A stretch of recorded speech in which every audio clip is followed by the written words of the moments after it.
రైతు భరోసా రుణమాఫీ గురించి నేను ఇంతకుముందే ఒక వీడియో చేసిన, మీరు ఆ వీడియో చూసి కామెంట్ పెట్టండి. రైతు భరోసా, రైతు బంధు కాస్త భరోసా అయింది. ఆ భరోసా సంగతి కూడా ఇక మరి భాగాలుగా చెప్పాలి. భరోసా ముచ్చట అయిపోయింది. ఎకరానికి వాళ్ళు 5,000 ఇస్తారా, మేము 7,500, అది కాస్త పోయి 6,000 అక్కడే ఆగింది. ఎంత తెలివిగా అంటే బంతిలో అందరినీ కూర్చోబెడతారు. ఒక సామెత ఉంటుంది, తాయిలాలు ఇచ్చడం తనుకు సావండి ఒకటైతే, బంతిలో మాత్రం అందరినీ కూర్చోబెడతారు. జనాలకి ఏం ఆశ ఉంటుంది, బంతిలో కూర్చున్నోనికి అందరికీ భోజనం వెనుకో ముందో వస్తుంది అనుకుంటారు. కానీ వీళ్ళు ఏం చేస్తారంటే ఆడొకిద్దరికి మిగతా వాడు పని మర్చిపోయిండేమోలే, వస్తాడేమోలే అనుకుంటాడు. వీడు తిన్నోడేమో లేచిపోతాడు ఆకులు ఎత్తేసి, వీళ్ళు ఉన్న ఆకులు నాకడానికి కూడా ఏమీ లేదన్నట్టుంది. సామెత అట్లనే ఉంది.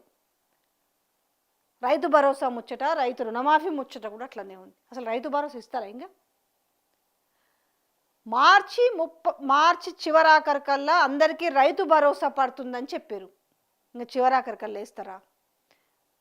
వీకెండ్, పండగలు, రంజాను, ఎప్పుడు టక్కీ మన అందరికి ఒకసారి పడతాయి అంటే 2 గుంటలు, 3 గుంటలు, 4 గుంటలు. విషయం ఏందయ్యా అంటే ఒకే సర్వే నెంబర్లో భూములు ఉంటాయి, అందులో ఒకరికి వస్తుంది ఒకటి రాదు. పోనీ అదేమన్నా ఇల్లీగల్గా అందులో ఏమైనా లిటిగేషన్స్ ఉన్నాయంటే అది ఉండదు. ఇంకో వ్యక్తికి సపోజ్ ఒక 4 ఎకరాల భూమి ఉంది అనుకుందాం. సో వీళ్ళ వెబ్సైట్లో ఏమైతే తెలుసా, ఓ 2 ఎకరాలు బ్లాక్ లిస్ట్లో పెడతారు, ఈ 2 ఎకరాలని బ్లాక్ లిస్ట్లో పెడతారు, ఓ 2 ఎకరాలకు రైతు భరోసా ఇస్తారు. అంటే ఎన్ని జిమ్మిక్కులు తెలుసా. ఒక చాలా లాజిక్. ఎట్లా వీళ్ళంటే రైతుని తెలియకుండా అంటే తడిగుడ్డతో గొంతులు కోస్తారంటారు కదా, ఆ రకంగా. ఇప్పుడు రైతుకి 4 ఎకరాల భూమి ఉంది, ఆ 4 ఎకరాలకు ఇవ్వాలి కదా, కాదు అందులో 2 ఎకరాలకు ఇస్తారు, 2 ఎకరాలకు ఇయ్యరు, లేదు 1 ఎకరానికి ఇస్తాడు, 3 ఎకరాలకు ఇయ్యరు. ఏందయ్యా అని చూస్తే ఈ భూమి కాస్త బ్లాక్ లిస్ట్లో ఉంటుంది. నిజంగా ఇవ్వదలుచుకుంటే ఒక 2 విడతలలో వేయచ్చు కదా. అంటే జనాలు కూడా హోప్ వదిలేసుకున్నారు అనుకోండి, ఈ ఏమో సత్యనారాయణ పెళ్లికి వచ్చిందే కారణం, వస్తుందా రాదా అట్లనే అనుకోరు కదా. 7,500 రూపాయల నుంచి వాళ్ళు 6,000 ఇచ్చినా చాలనుకునే పరిస్థితి ఎందుకు వచ్చిందని అంటే, ఇడిచ్చేదా సచ్చేదా ఏదో ఒకటి సత్యనారాయణ పెళ్లికి వచ్చిందే కట్నం అనుకునే చందంగా ఈరోజు ప్రభుత్వం తీరు మొదలైంది. మళ్ళీ మాత్రం అసలు మా అంత గొప్పగా ఎవరు చేయలేదు, మా అంత మంచి పరిపాలన ఎవరు ఇవ్వలేదు. ఒక మాట అంతే, అంతా బాగుంది అదే అంటారు కదా. ఇగో ఇట్లా బాగుంటుంది, ఇట్లా రాస్తే ఇప్పుడు చదవమని అంటే ఏముంటుంది, అంతా బాగుంది.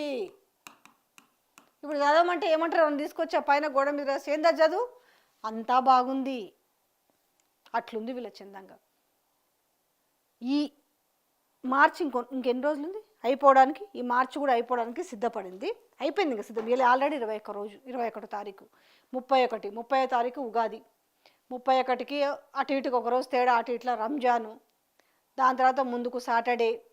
ఈ సెలవులన్నీ వస్తున్న నేపథ్యంలో ఈ మార్చిలో ఈ వారం 10 రోజులలో వీళ్ళు ఈ భరోసా వేస్తారా? అసలు భరోసా ఇస్తారా ఇయ్యరా? వారం 10 రోజుల ముచ్చట కూడా కాదు, అసలు ఇస్తారా? ఇస్తే ఎవరికి ఇస్తారు, ఎన్ని ఎకరాలకు ఇస్తారు, అది కూడా లేదు. పోనీ 5 ఎకరాలకు, పోనీ 6 ఎకరాలకు, ఒక 7 ఎకరాలకు, ఎక్కడ దీన్ని ఒక కట్ ఆఫ్ పెట్టిరు, అది కూడా క్లారిటీ లేదు. నిజంగా అంటే అందుకే అంటారు, బర్రె నమ్మి దున్నపోతుని కొనుక్కుంటారు ఊరికనే అన్నారు. ఆ సామెతగా ఈరోజు ప్రజలు అల్లాడుతున్నారు. రైతులు ఓ దిక్కేమో యాసంగి పంటకు సంబంధించి కష్టపడుతున్నారు, నీళ్లు లేవు, కరెంటు లేదు, చేతికి రావాల్సిన పంటని గొర్రెలు బర్రెలు మేపుకునే పరిస్థితి.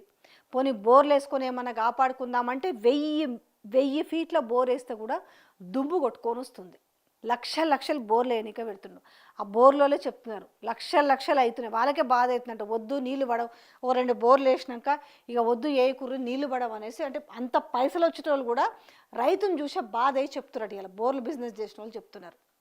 ఇక కొంచెం ఏంది, కొంతమంది ఏమో అయ్యో కళ్ళ ముందు చూస్తుంటే తోటలు ఎండిపోతున్నాయే, నా వరి చేను ఎండిపోతుందే, నా మిరప చేను ఎండిపోతుందే అని వాళ్ళేం చేస్తారు, ట్యాంకర్లు పెట్టి నీళ్లు కొట్టుకుంటున్నారు. ఎన్ని ట్యాంకర్లు పెడితే ఏ పంటను బతికించుకుంటాడు ఆ విషయం తెలుసు రైతన్నకి. కానీ ఏం చేస్తారు, పానం ఊకోదే.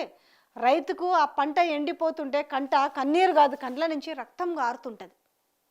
కానీ ఆ బాధ ఎవరికి ఉంది? ఎవ్వరికీ లేదు. పంటకి పోనీ ఏమని ఇస్తారా? బోర్ల కింద వేసిన వాటికి పంట నష్టం కూడా లేదట. మరి మన తెలంగాణలో ఎక్కువ బావులు ఉన్నాయా, కాలువలు ఉన్నాయా, బోర్లు ఉన్నాయా? ఇదేం తెలియంది కాదు కదా మంత్రులకు. ఇవ్వాలనే కొత్తగా ఆ గతంలో కూడా వీళ్ళు మంత్రులుగా చేసిన వాళ్ళు ఉన్నారు కదా. కనీసం దీన్నన్నా ఇచ్చి ఆదుకుందాము. గిన్ని ఎకరాలకు మేము ఇస్తున్నాం, 5 ఎకరాలక లేకపోతే 7 ఎకరాలకు ఇస్తున్నామా, కనీసం గివన్న ఇచ్చి ఆదుకుందామంటే కూడా ఆదుకుంటామనే మాట కూడా లేదు. ఇక మన రాష్ట్ర ముఖ్యమంత్రి అయితే గౌరవనీయులైన యనుమల రేవంత్ రెడ్డి గారు ఏం మాట్లాడతారంటే, అవును రైతులు పాపం రైతులు ఆత్మహత్యలు చేసుకుంటున్నారు, 50,000 1,00,000 2 లక్షలు అప్పులు తెచ్చుకుంటుంటే అప్పులో ఇంటి ముందలకు వస్తే ఆత్మగౌరవంతో ఆత్మహత్య చేసుకుంటున్నారు. అదే ఆ సానుభూతి వాళ్ళకి?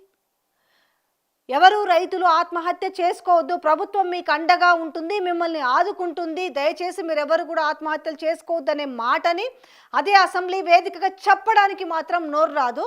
కానీ ఆడోళ్ళను మాత్రం బట్టలు ఇప్పించి రోడ్డు మీద నిలబెడతామనే మాట మాత్రం వస్తుంది. అది మళ్ళా వ్యాపారం పెరుగుతుందంట. హైదరాబాద్లో మాత్రం ప్రపంచ అందాల భామల పోటీలు అవసరం అంట.